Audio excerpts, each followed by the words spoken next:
વિદ્યુત ક્ષેત્ર રેખાઓ. આજે આપણે એક નવો મુદ્દો જોઈએ. વિદ્યુત ક્ષેત્ર રેખાઓ. ક્ષેત્ર રેખા શું છે? ક્ષેત્ર રેખા એ વિદ્યુત ક્ષેત્રનું ચિત્ર છે. વિદ્યુત ક્ષેત્રની ચિત્રાત્મક રજૂઆત એને આપણે કહેવાના ક્ષેત્ર રેખાઓ. કોઈ પણ વિદ્યુત ભારના તંત્રની આસપાસ ક્ષેત્ર કેટલું હશે એ દર્શાવતું જે ચિત્ર છે એને આપણે કહેવાના ક્ષેત્ર રેખાઓ. એક ચોપડીનું ઉદાહરણની મદદથી હું સમજાવવા પ્રયત્ન કરું. મારી પાસે એક બિંદુવત વિદ્યુત ભાર છે ક્યુ. ક્યુ ઇઝ ગ્રેટર ધેન 0 એટલે કે ધન વિદ્યુત ભાર છે. હવે આ બિંદુ લઈ લેમ. અહીંયા વિદ્યુત ક્ષેત્ર કેટલું છે તો કે 1 કુલમ ધન વિદ્યુત ભાર પર લાગતા બળનું મૂલ્ય એ તે બિંદુ પાસે ક્ષેત્રનું મૂલ્ય દર્શાવે. તો હું સદિશ બતાવું છું. જો આ રીતે બીજો એક સદિશ અહીંયા બતાવું. ખાલી 2 સદિશ દોર્યા છે. આ જે તીર બતાવ્યું છે, તીર એ આ બિંદુ પાસે, આ જે પૂંછ છે, પૂંછ એ પૂંછ પાસે જે ક્ષેત્ર છે એની દિશા બતાવે. અને આ તીરની જે લંબાઈ છે એ આ બિંદુ પાસે ક્ષેત્રનું મૂલ્ય દર્શાવે. તમે ચોપડીમાં જો આ રીતના એક દોરીને આપેલી છે, આપણે બીજી એક દોરી દઈએ આ રીતે.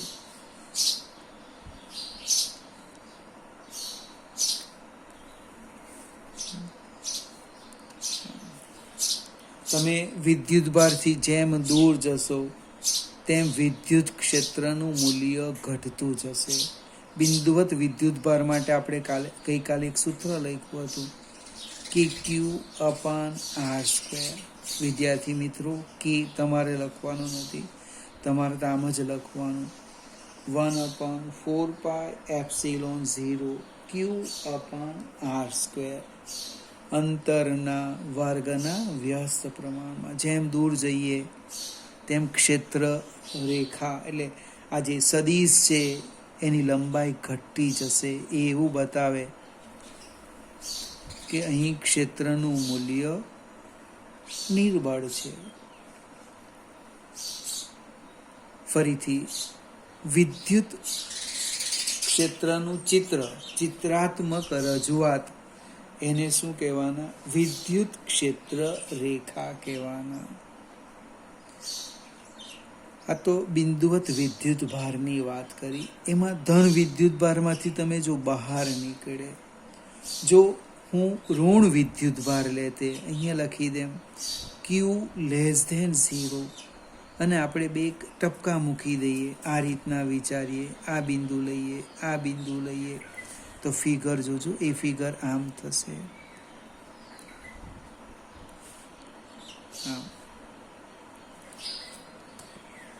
અને આ જે તીર બતાવે એ તીર શું બતાવે?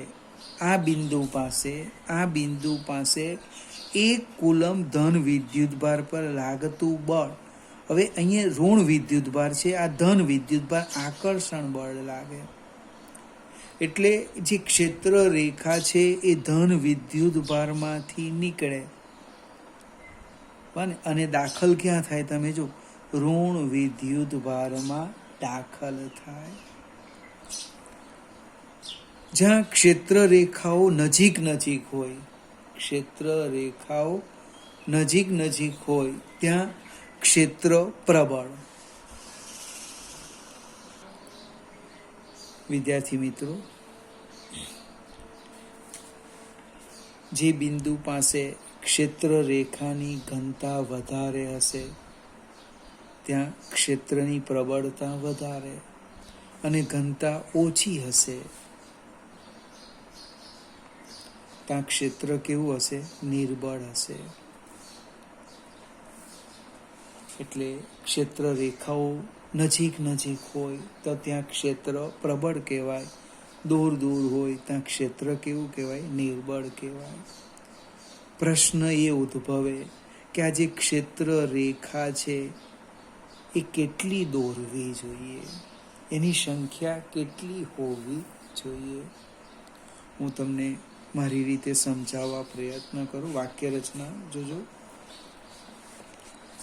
ક્ષેત્ર રેખાને લંબ,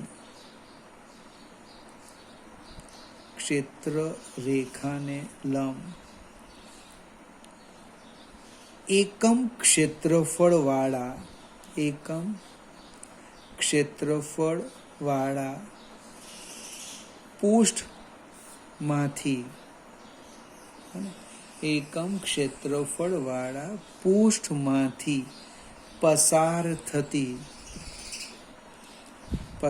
થતી ક્ષેત્ર રેખાની સંખ્યા એ તે બિંદુ પાસે વિદ્યુત ક્ષેત્રના મૂલ્યના સમપ્રમાણમાં હોય છે. વિદ્યાર્થી મિત્રો, ચોપડીમાં ખૂબ સરસ સમજાવેલું છે અને એ પણ આપણે ક્લાસમાં જ્યારે ચલાવીશ ત્યારે બધું આ સમજાવીશ. પણ હાલમાં જે તમારે યાદ રાખવાનું છે તે કે પહેલો એક પોઈન્ટ મેં સમજાવ્યો, આ જે ચિત્ર તમને મળે છે એ ચિત્રો શું છે? ક્ષેત્ર રેખા કહેવાય, વિદ્યુત ક્ષેત્ર રેખા. એ જો તમે ધન વિદ્યુત ભારમાંથી બહાર નીકળે અને ઋણ વિદ્યુત ભારમાં દાખલ થાય. આ જે તીર બતાવેલું છે એ તીર એ આ બિંદુ પાસે ક્ષેત્રની દિશા દર્શાવે અને આ તીરની લંબાઈ એ આ બિંદુ પાસે ક્ષેત્રનું મૂલ્ય દર્શાવે. આ ઋણ વિદ્યુત ભારની છે, આ ધન વિદ્યુત ભારની છે. હવે ક્ષેત્ર રેખાની જે ઘનતા છે એ વધારે હોય તો ક્ષેત્ર પ્રબળ, ઓછું હોય તો નિર્બળ. તો પ્રશ્ન એ ઉદ્ભવ્યો કે મારે કેટલી ક્ષેત્ર રેખા દોરવી, મારે કેટલી ક્ષેત્ર રેખા દોરવી. તો એના માટેનો જે નિયમ છે એ બરાબર સમજો અને લખી દેવાનો તમારે. ક્ષેત્ર રેખાને લંબ, ક્ષેત્ર રેખાને લંબ એકમ ક્ષેત્રફળ વાળા પૃષ્ઠમાંથી પસાર થતી ક્ષેત્ર રેખાની સંખ્યા એ તે બિંદુ પાસે વિદ્યુત ક્ષેત્રના મૂલ્યના સમપ્રમાણમાં હોય. ફરીથી સમજાવું આ એકને એક વાત, પછી આપણે મેઇન પોઈન્ટ્સ પર જવાના છે. ધારો કે આ બિંદુ પાસે ક્ષેત્ર કેટલું છે હું સમજાવું. 5 એકમ છે. ઈ બરાબર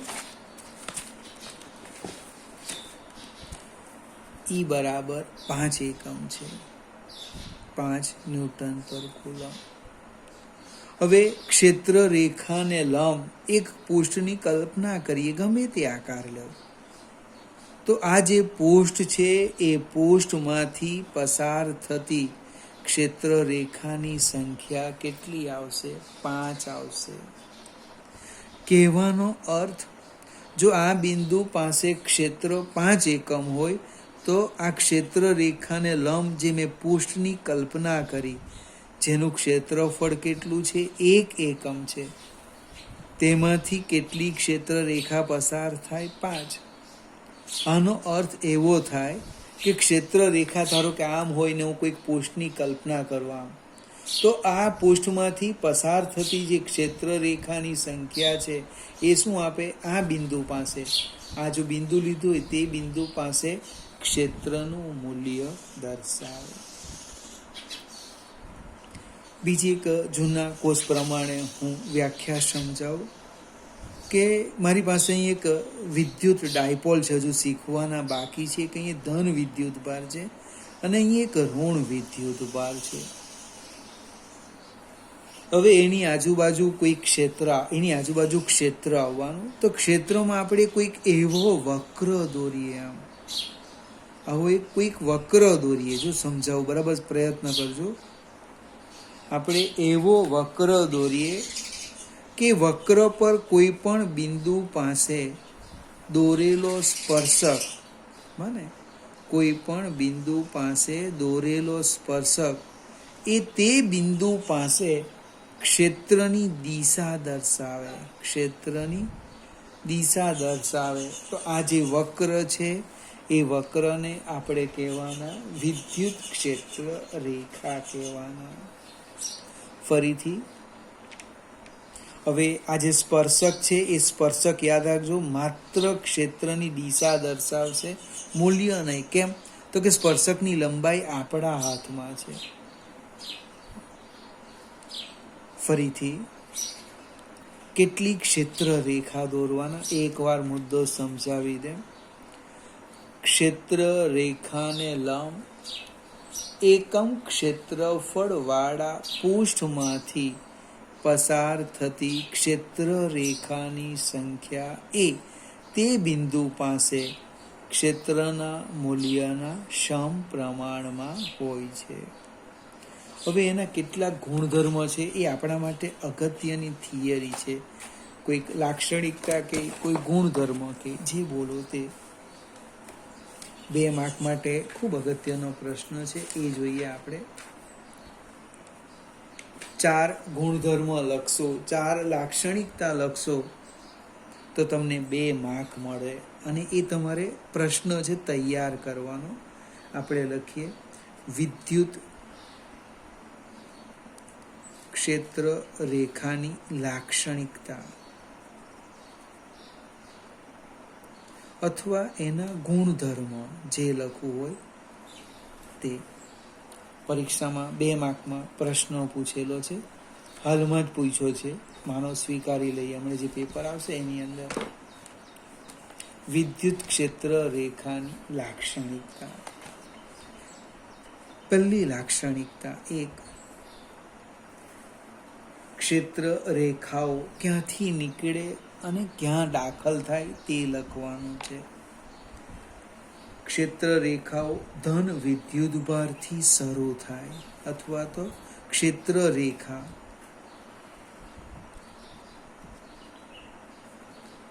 ધન વિદ્યુતભારમાંથી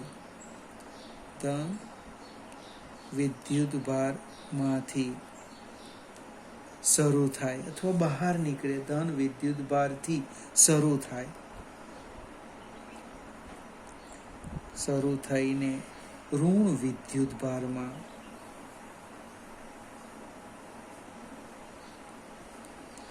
અંત પામે છે. જો ફરીથી સમજાવો, અહીં આકૃતિ છે.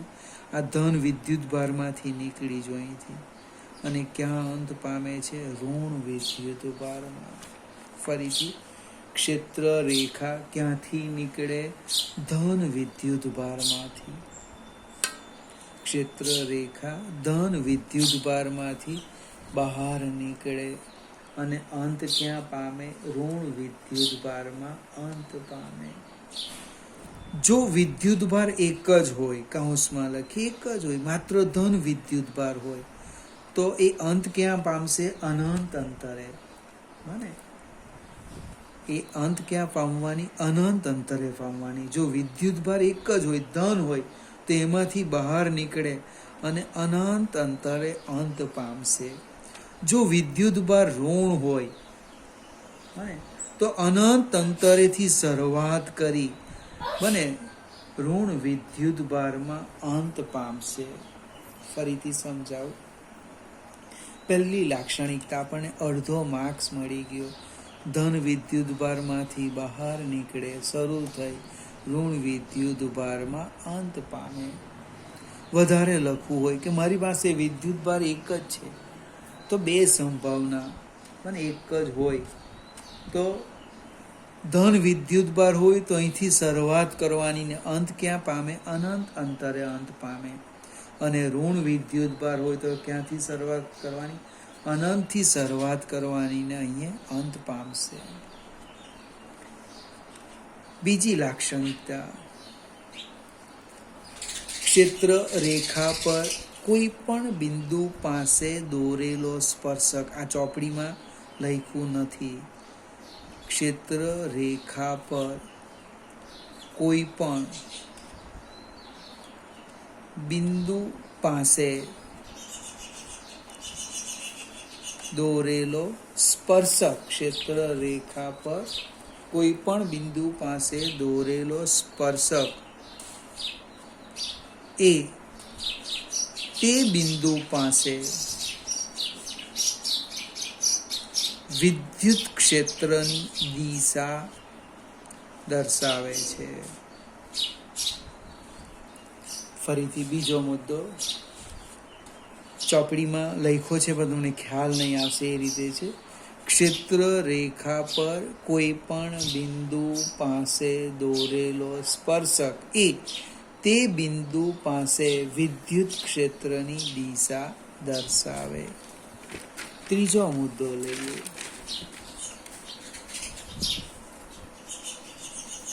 વિદ્યુતભાર વિહીન વિસ્તારમાં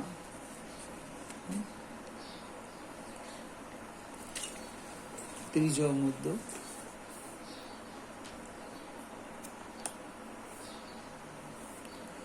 વિદ્યુતભાર વિહીન વિસ્તારમાં ક્ષેત્ર રેખાઓ વચ્ચે તૂટ્યા વિના સતત વક્ર તરીકે લઈ શકાય છે.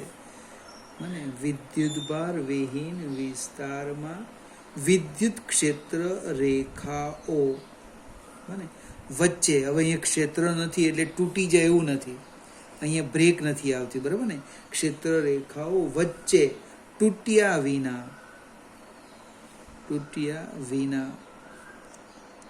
સતત વક્રો તરીકે લઈ શકાય છે. ધારો કે અહીંયા આ ધન વિદ્યુતભાર છે, અહીંયા ઋણ વિદ્યુતભાર છે, તો આ વક્ર મેં તમને સમજાવું ને, ક્ષેત્ર રેખામાં દોરેલો વક્ર, એવો વક્ર કે એના પર કોઈ પણ બિંદુ પાસે દોરેલો સ્પર્શક એ તે બિંદુ પાસે ક્ષેત્રની દિશા દર્શાવે, તો એને શું કહેવાના? ક્ષેત્ર રેખા. હવે આટલા વિસ્તારમાં વિદ્યુતભાર નથી એટલે અહીં ખુલ્લો આટલો ભાગ છોડી દઈએ એવું નથી. ખ્યાલ આવશે ને મિત્ર? વિદ્યુતભાર વિહીન વિસ્તારમાં ક્ષેત્ર રેખાઓ વચ્ચે તૂટ્યા વિના સતત વક્ર તરીકે લઈ શકાય. ચોથો મુદ્દો, બે ક્ષેત્ર રેખાઓ એકબીજાને છેદતી નથી. બે ક્ષેત્ર રેખાઓ એકબીજાને છેદતી નથી. આ બી અગત્યનું છે, હું સમજાવું તમને, માત્ર સમજવાનું, તમારે એ રીતના નહીં લખવાનું. ધારો કે બે ક્ષેત્ર રેખાઓ પી બિંદુમાં છેદે. હવે પી બિંદુમાં છેદે તો શું થાય? પી બિંદુ પાસે બે સ્પર્શક મળે. બે સ્પર્શક મળે તો તકલીફ શું પડી? તો કે અહીંયા આ બિંદુ પાસે ક્ષેત્રની બે દિશા, જે શક્ય નથી. અને મેં તમને જે બીજો મુદ્દો સમજાવ્યો ને, ક્ષેત્ર રેખા પર કોઈ પણ બિંદુ પાસે દોરેલો સ્પર્શક એ તે બિંદુ પાસે ક્ષેત્રની દિશા દર્શાવે.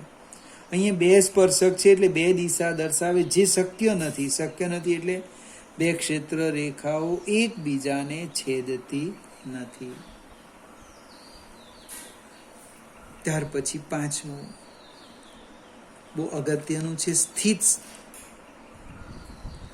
વિદ્યુત ક્ષેત્રની, સ્થિત વિદ્યુત ક્ષેત્રની ક્ષેત્ર રેખાઓ, સ્થિત વિદ્યુત ક્ષેત્રની ક્ષેત્ર રેખાઓ બંધ ગાળો રચતી નથી. ફરીથી સમજાવું, આપણે આ જ ફિગર લઈએ, કોઈકને વિચાર આવે, હું સમજાવું, સમજવા પ્રયત્ન કરું. અહીંથી ક્ષેત્ર રેખા બહાર નીકળી જોવા, અહીં આવી ગયા એક ક્ષેત્ર રેખા, આ બીજી ક્ષેત્ર રેખા અહીંથી નીકળી અહીંયા, એમ દેખાય બંધ ગાળો, પણ આ બંધ ગાળો રચતી નથી.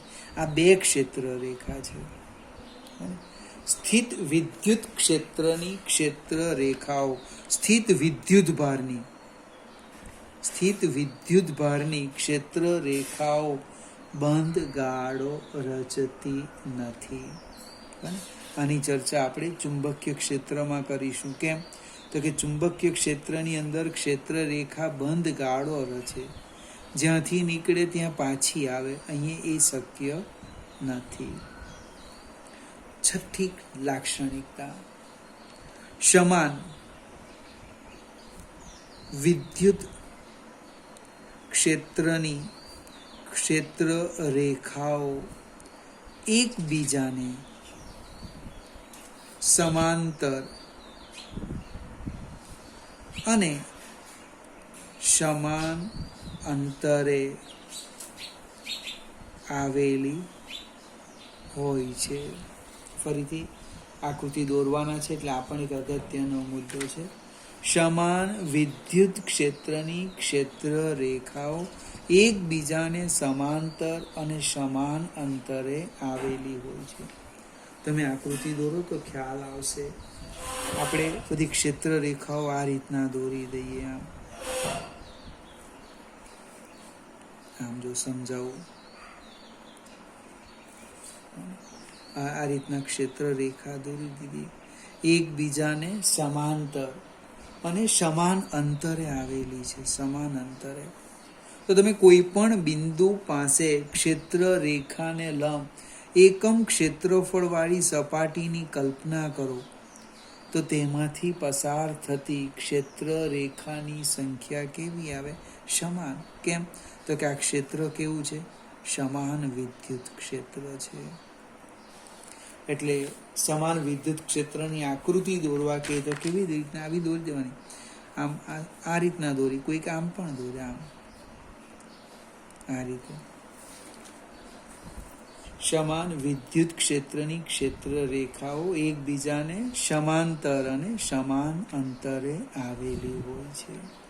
આ 6 લાક્ષણિકતા તૈયાર કરી દેવાની અને પરફેક્ટ 2 માર્ક્સ આવવા જ જોઈએ. આપણે જ્યારે પણ ટેસ્ટ લઈશું તેમાં આ પ્રશ્ન પૂછવાનો.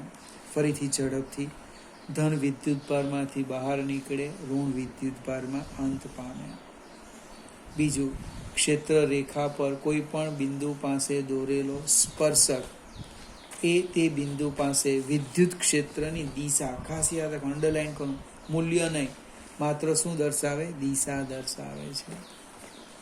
ત્રીજું, વિદ્યુતભાર વિહીન વિસ્તારમાં ક્ષેત્ર રેખાઓ વચ્ચે તૂટ્યા વિના સતત વક્ર તરીકે લઈ શકાય. 2 ક્ષેત્ર રેખાઓ એકબીજાને છેદતી નથી. સ્થિત વિદ્યુત ક્ષેત્રની ક્ષેત્ર રેખાઓ બંધ ગાળો રચતી નથી. છેલ્લું, સમાન વિદ્યુત ક્ષેત્રની ક્ષેત્ર રેખાઓ એકબીજાને સમાંતર અને સમાન અંતરે આવેલી હોય છે. વિદ્યાર્થી મિત્રો, આજે લગભગ 24 મિનિટ જેવી થવાની, પણ શીખા માત્ર 2 જ મિનિટનું અને અગત્યનું છે.